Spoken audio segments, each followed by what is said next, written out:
talking about how his wife from Peru wants to study dance therapy, and it's going to cost $60,000 a year to do so. And this is a perfect example of how we're being strangled away from doing vitally important work. I mean, dance therapy is incredibly valuable. Why has it been made so expensive and therefore such a scarce opportunity for so few people? It's linked to the investments and the concentration that we're talking about. The decentralization we're talking about would enable, structurally enable far more people to do that important work and without having to go into debt to do it. I also just want to add that there's, in the new economy movement, there is a discussion of debt, but from my point of view, it's slightly too reductionist and narrow. Debt per se is not the fundamental problem. A little bit of debt within an invisible, accountable economy, a bit of interest could be fine. It's about the accountability and visibility.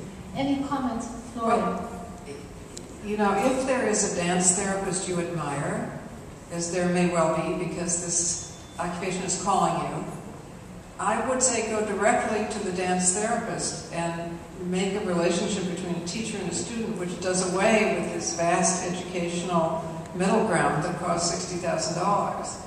You probably will be able to reward one or more individual human beings better than they're rewarded by the institution, and you won't have to pay this huge amount of tuition. You know, I think, you know, we just have to go past the institution sometimes and go direct.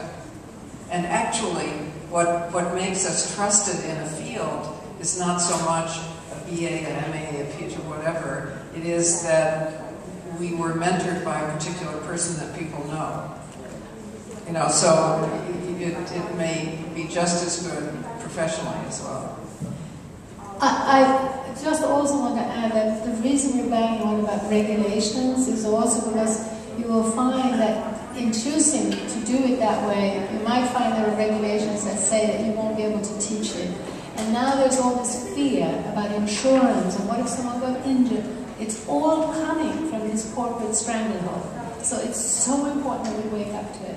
Farmers in England are telling me they have to have more paperwork to move one cow from a field to another than to do a passport for their child. The paperwork and the bureaucracy, which in turn is giving rise to things like the Tea Party, who end up furious at left activists and environmentalists and government, big government, and thinking that what they want is a free market. Again, economic literacy, us reaching out to them with a clear analysis of what's going on, could be and is an incredibly healing way of basically telling the